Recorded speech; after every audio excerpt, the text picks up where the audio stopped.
The Basketball Hall of Fame 60 Days of Summer is your chance to see your favorite basketball stars live and in person. Check hoophall.com for a complete list of all these exciting appearances and plan your trip today. Welcome to the Hall of Fame. What a joy to have you with us today. Thanks for having me. So, Tacoma, Washington, you were born in. Yes. This is your dad, I gather, was in the military, and your family traveled some. How long were you in Tacoma? Was that a big part of your childhood? Well, I was actually fortunate enough my family didn't have to travel at all. I was born in Tacoma, Washington. Me and Isaiah Thomas, my teammate now, we're from the same place. And I moved to Arlington, Texas at a young age, which is why I fell in love with University of Texas. Yeah. I moved to Texas 3rd grade, and I moved back up to Seattle 8th grade. And then my last year in high school, I went to Nevada, went to Findlay Prep. Findlay Prep, great school, yeah. Did you play a lot of sports as a kid? I did. I was actually a better football player than basketball. Really? If you ask any of my childhood friends, they would think I was going to the NFL, not the NBA.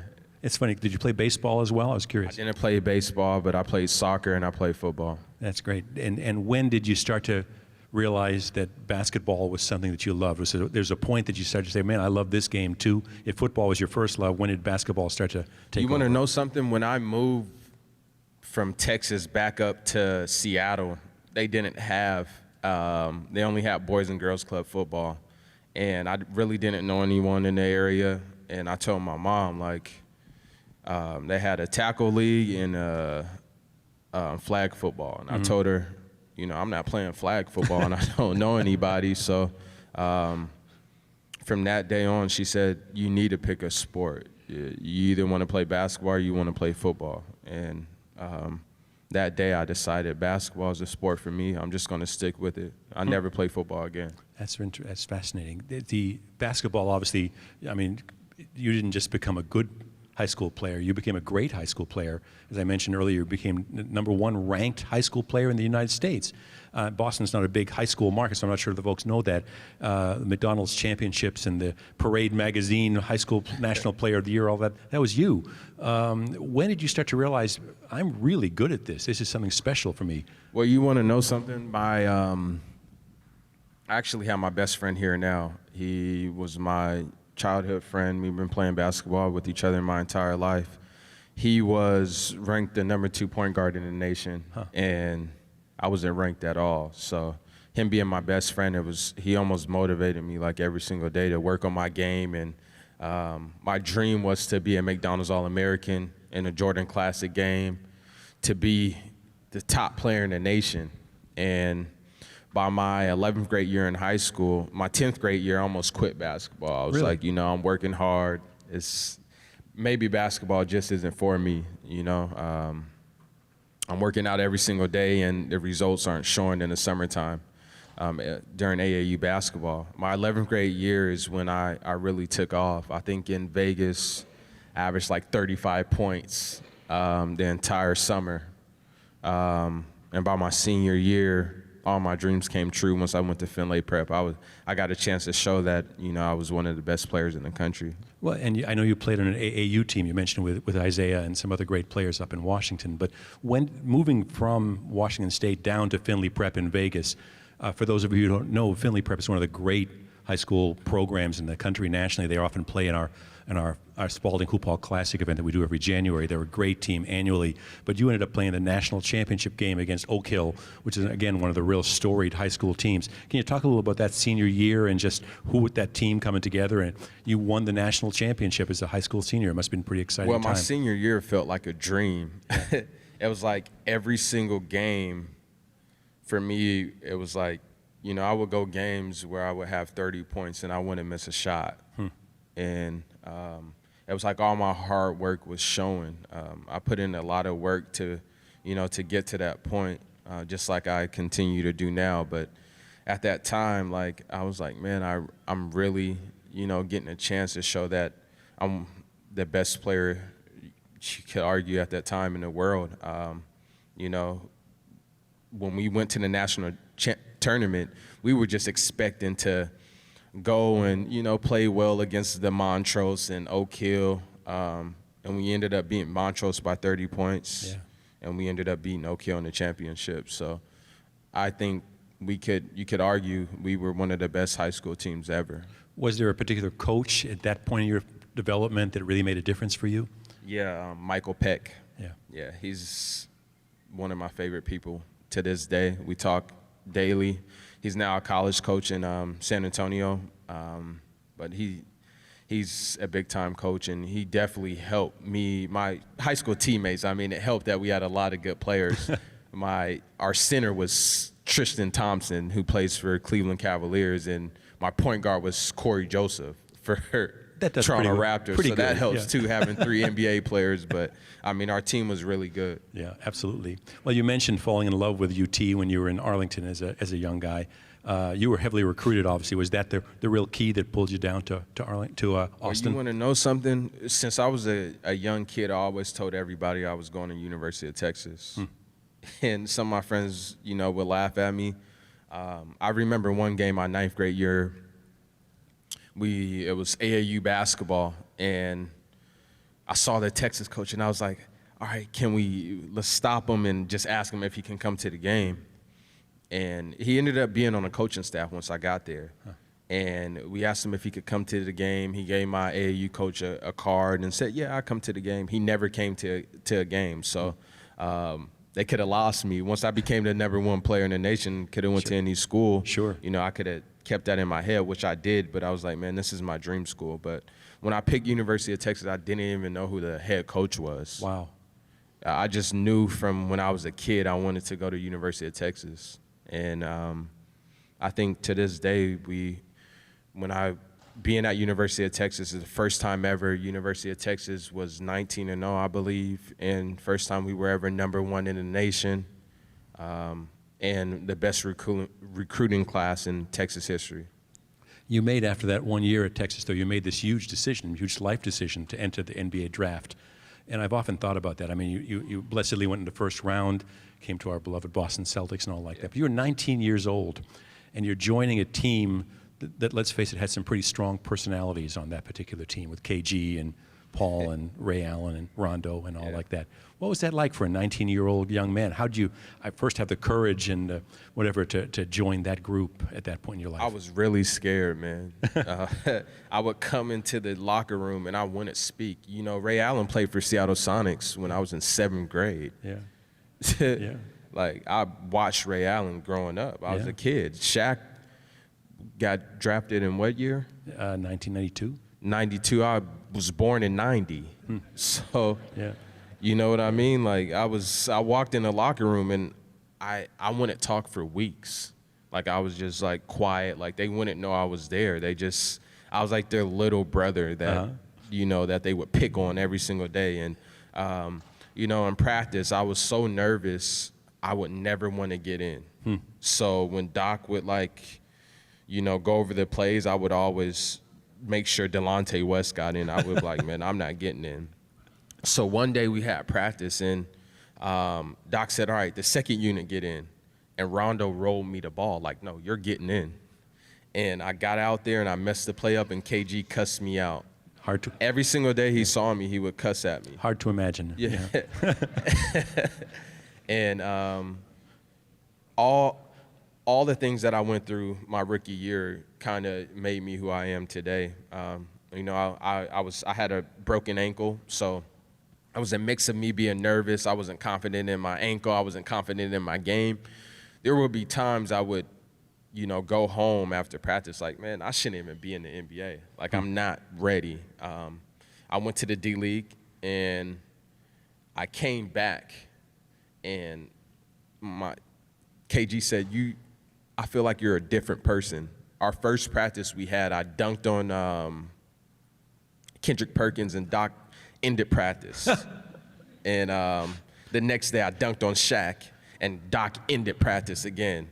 And then I remember KG and Rondo, they were like, you're ready for the NBA now. Like, yeah, I know the time in Maine was really valuable for you. But you did touch on something. You won, as a high school player, the slam dunk championship at the McDonald's Championship. I don't think a lot of folks might not know that. You were a real high flyer as a kid. Yeah, I was. I still got it.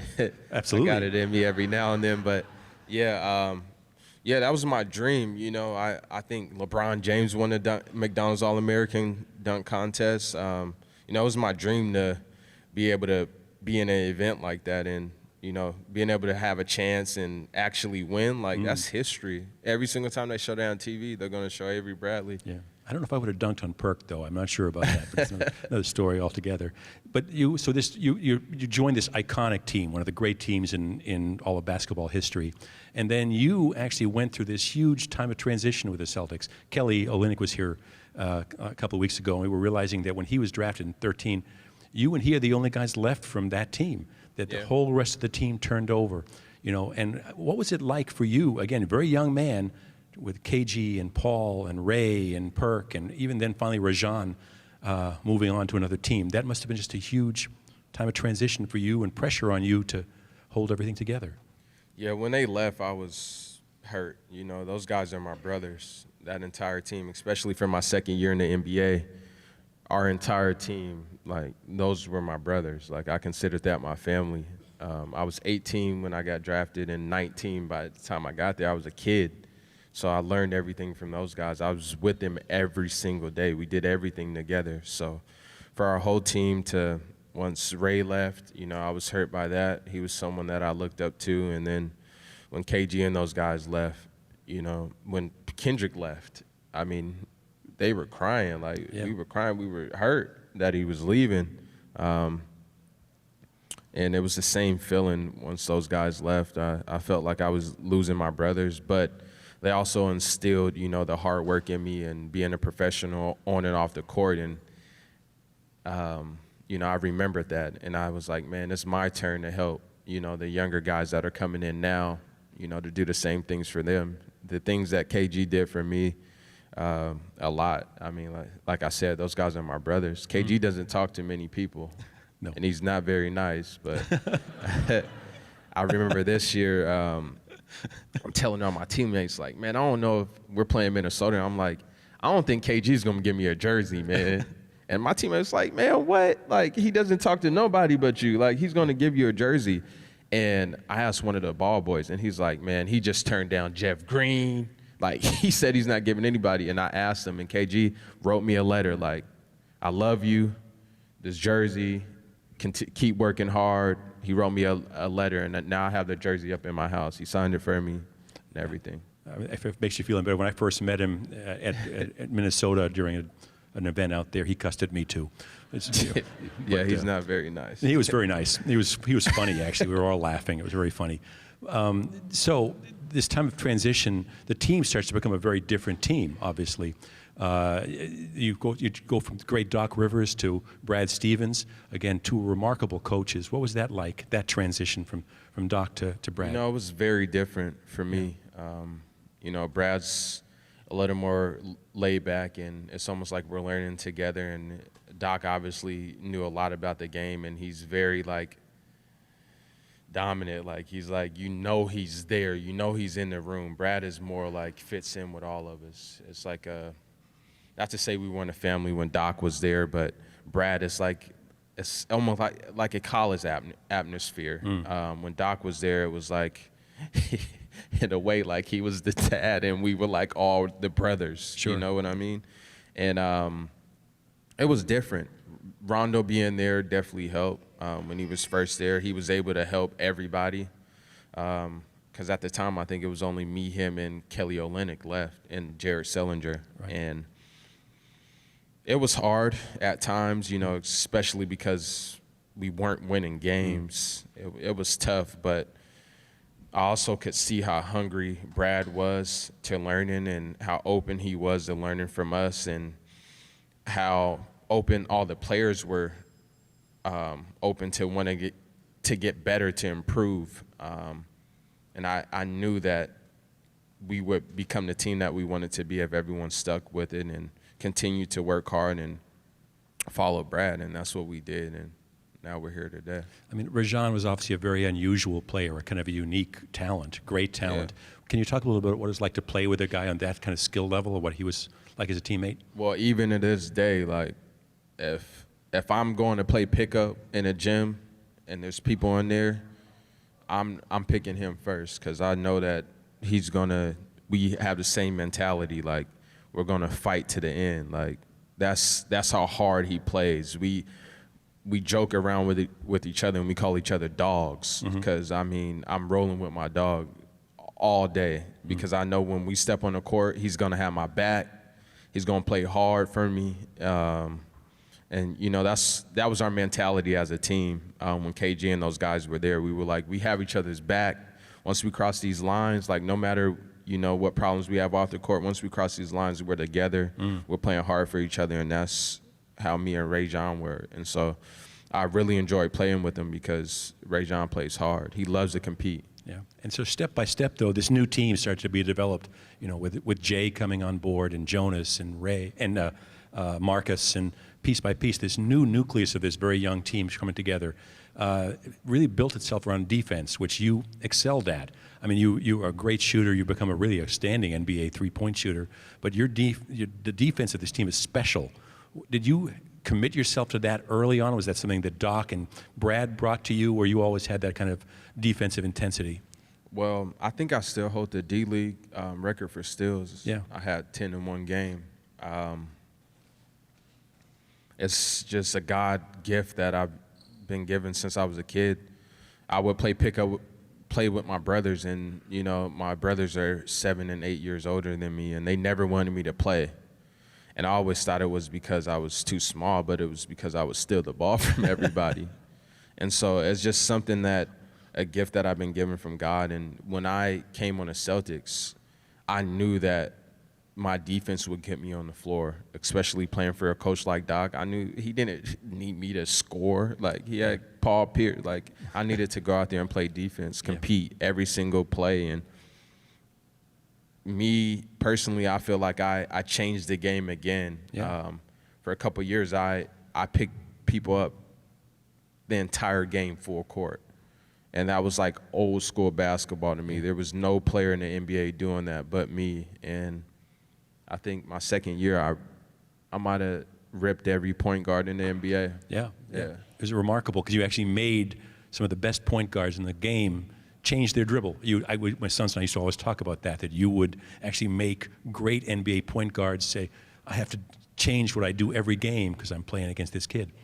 Yeah, and it was a dream of mine that year. Like, I went from not playing at all to Rajon getting injured, to me getting a chance, to us having a team meeting and deciding I was going to go back to the bench and not play, to Ray getting hurt, to me getting a chance and me making second team all defense. And I might be one of the youngest players to ever make a defensive team. Every night you're going to get and matched with a great NBA player, a great NBA scorer, whether it's Lillard, whoever it turns out to be. How do you 82 times a year bring that intensity to the game, the defensive side?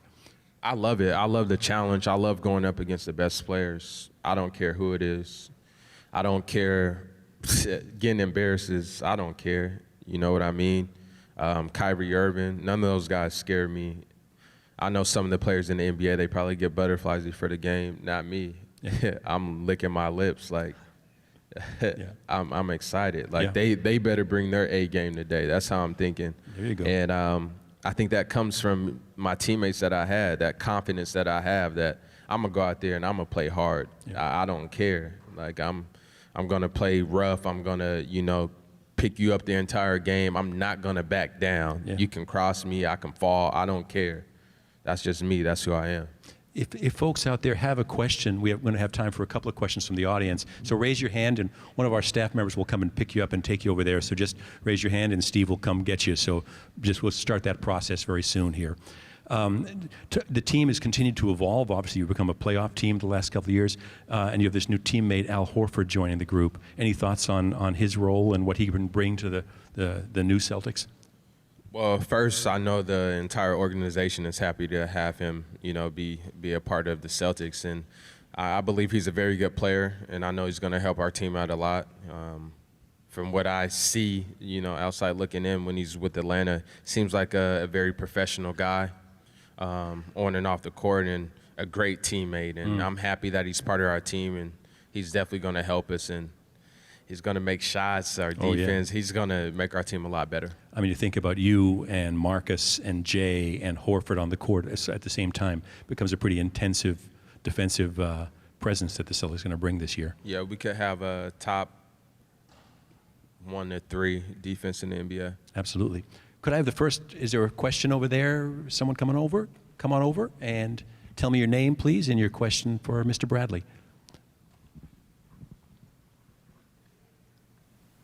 My name is Sam, and my question is, who do you think would win in a one-on-one, you or Isaiah Thomas? That's a good question. I know I will win. First off, because when people play me one-on-one, I don't think there's a lot of people that can score me one-on-one. And then they have to stop me from scoring. So, and plus one-on-one basketball is, you can't, playing one-on-one basketball with me, there's no fouls, so you're kind of in trouble. Thanks, Sam. Next question, please. Come on over and give me your name, please, and your question for Mr. Bradley. I'm Lila, and why'd you pick number 0? I picked number 0. Like I said, my best friend that's here, he went to University of Washington. His name's Abdul Gadi. He was number 0, and my other best friend went to school in Hawaii, and he was number 0. When we all left high school, we felt like it was a new beginning for us. We wanted to prove ourselves again, and we all decided that we wanted to be number 0. We all picked number 0, but my number growing up was number 11. My favorite player growing up was Detlef Schrempf, Seattle Sonics. So one day I'll go back to number 11, but right now I feel like I'm still proving myself. Thanks. I love the Sonics. Great team. Come on over. Your name, please, and your question for Mr. Bradley. My name is Adam, and I have a 2-part question. What motivates you to, you're known for your work ethic. What motivates you to work as hard as you do, and who inspired you to play? That's a good question. My family inspires me to play. My mom, my brother, my dad, my sister, my niece, my nephew. Now I have my own family, my wife, my kids. They inspire me every single day. Every single day I wake up, anybody that knows me knows that if you work out with me, I'm going to work out harder than everybody in the gym. That's just me. That's how I am. That's how I've always been. They inspire me to be the best person I can be and the best basketball player I can be every single day. Thank you. You're welcome. Come on over, pal. Give us your name, please, and your question for Mr. Bradley. My name is Gavin, and I want to know how you became the best player. Well, by working hard every single day, Gavin. I learned in high school that, your hard work doesn't show overnight, first of all, and secondly, that you can't just go out there and be motivated for one day. I would tell myself every single day, I need to work hard. You have to work hard today. You have to work hard today. Like, I would motivate myself every single day, and that's what made me the player I am today. Thanks. Come on over. Oh, hook 'em horns. Your name, please, and a question for Mr. Bradley. I like the jersey. My name is Lila, and do you like the weather better in Texas or Boston? Texas, of course. I live in Austin. Texas, of course. I love Texas. Thanks so much, Lila. Austin is a very cool town to live in. Austin's amazing, yeah. Yeah. Laid back. Your name, please, and your question for Mr. Bradley. My name's Dillon, and how do you stay so concentrated and not become nervous? I think what helped me not be nervous every single game is just being confident in my game, working so hard. I work so hard on my game that when I go out there and I play, I'm not thinking, I'm confident. And on the defensive end, I'm making them nervous. So, I don't look at it as, I'm nervous playing against this guy or this guy, I remember one game we were playing against Jason Kidd, and KG and those guys told me, don't pick him up full court. Like, he might, embarrass you. And I picked him up full court, and I ripped him twice in a row.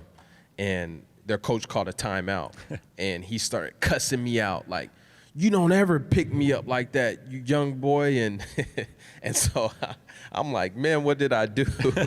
But it just, that's how confident I was. Like, no matter who I was playing against, I just felt like you go out there and you play hard. That's how you get respect, and you be professional every single day, and, you know, you just be the hardest working guy. And that's why I'm so confident in myself and my game. Thanks, Dillon. Yeah, you're welcome. Come on over. Your name, please, and your question for Mr. Bradley. My name's Jason. Hi. What's up, Jason? Who's your favorite player to ever play in the NBA, and why? Favorite player? Growing up, I always liked being from Seattle. I was a Gary Payton fan. Like I said, I love Detlef Schrempf. Jamal Crawford. Growing up, we love him. Like, every kid in Seattle, even today, everybody wants to play like Jamal Crawford. Like, that's the thing. Nate Robinson, all the Seattle guys, Jason Terry, like, we all wanted to be like those guys. Those are all my favorite players growing up. Yeah. Thanks. You're welcome. Come on over. Your name, please. Your question for Mr. Bradley.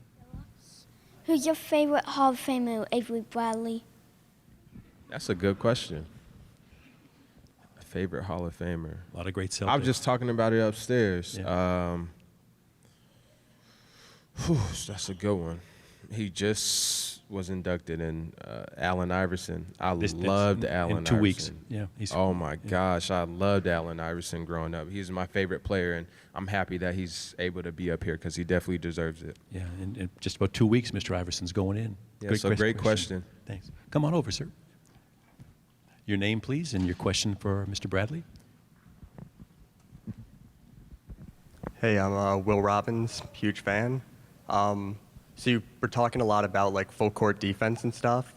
Why did you kind of stop playing full court defense? Is that something Brad Stevens didn't want you doing, or?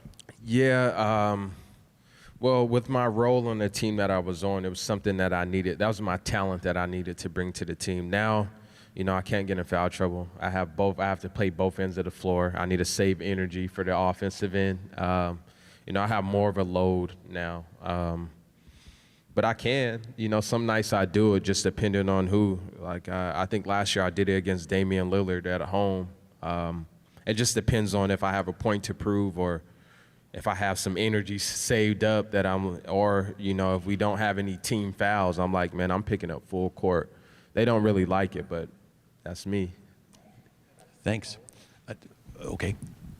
So kind of with Garnett, you at least had the defensive anchor in the back. Do you think now with Horford that's going to change how you play defense? That's a good question. I wouldn't say it's going to change how I play defense, but it could definitely help. KG being behind me was amazing because it gets me back playing one-on-one against the guard. When Doc was here, we always showed, and so he would be able to stop the guard and get back to the big, and then it was me and the guard back one-on-one. So he definitely helped me out a lot, and I feel like Horford can do the same. Good question. Thanks. And come on over, pal. Your name, please, and your question for Mr. Bradley. My name is Marty, and how did it feel to hit the buzzer beater against the Cavs? It was a really good feeling. It was one of those games, like, it was just like the Golden State game. When we went into the locker room, I was like, before the game, I was like, we're not coming here just to, you know, compete. Like, we're coming here to win. And for me to be able to hit that shot, I don't think anyone saw it coming. And even my teammates, like, I knew it was going in. When you see it left my hands, I already was walking away. And it was an amazing feeling. I'm just happy we got to beat the Cavs. We don't like them at all. Thank you. A couple of quick questions. Danny often talks about looking for players with high basketball IQs. You feel that in this team? You feel that with your teammates? Yeah, I mean, we're all a reflection of the coach. And Brad obviously has a high IQ and wants to learn from the game every single day. And we have to be the same. We have to be players that think the game and want to improve in every way we can. Like, sometimes he might tell us, just go home and just sit down and think basketball. And I mean, how many coaches are saying that? But I mean, it helps, because when you're able to do that, you're able to think how you can play with your teammates and all those little things. And it definitely helps us, you know, as a team and as players. And I wonder, you don't play for just your average team. You play for the Boston Celtics, the most, you know, successful team in the history of the game. All these great players above our heads here, the great history of the franchise. Were you aware of that when you came here, and what has it been like to be a Boston Celtic for so many years, playing to those fans in that garden? Well, first, it's a lot of pressure because our fans are so amazing, and, you know, they get on you if you're not out there performing and playing the right way. But at the same time, they love when you're just playing hard. So we really appreciate that. But I was very nervous. When I was drafted to the Boston Celtics, I was like, not only the team that the players that I was going to be playing with, but the entire organization. You know, like I said, it's the best team in the NBA, you know, history-wise. And I wanted to go out there and continue to play the right way. I want all the guys that come to the games, or watch the games, all the old Celtics before me, I want them to, when they see me play, say, okay, he plays Celtic basketball. That's what I call it still to this day. Doc Rivers used to call it that, but Celtic basketball to me is going out there, giving your all, playing hard, diving on the floor, you know, playing hard every single possession. Yeah, so you look at this team. When Kelly was here, he mentioned, you know, he's going to miss playing with Evan Turner every night, but how he looks forward to really playing with this team, with Horford there and Isaiah and you and the new team, the new Marcus, the nucleus coming together. Looking ahead to this year, what are you looking forward to from this team? I'm just looking forward to us growing from last year. I feel like we made a lot of strides, and we got better at defense. Our defense the year before wasn't very good at all. I didn't feel like we were on the same page. Last year, our defense was a lot better. Our offense continued to improve, and it was almost like we were learning how to play with each other. And so this year, I feel like we know how to play with each other a lot more, and we just added a few more pieces, and we're going to be good. When we used to have training camp with Doc, we used to just go over plays. It was like we knew each other's game so well. It was like we could walk into a gym. We were like a machine, and I feel like the best teams are a machine, and that's what we need to become. And we're on our way to being there if we continue to make sure that we're on the same page. Well, we all look forward very much to watching you play and to a great season, I'm sure, ahead of us. I want to make sure that everyone has a chance to come over and get an autograph. But first, join me in a round of applause for our very special guest, Avery Bradley. Thank you. Thanks for having me. Thanks for coming, everyone.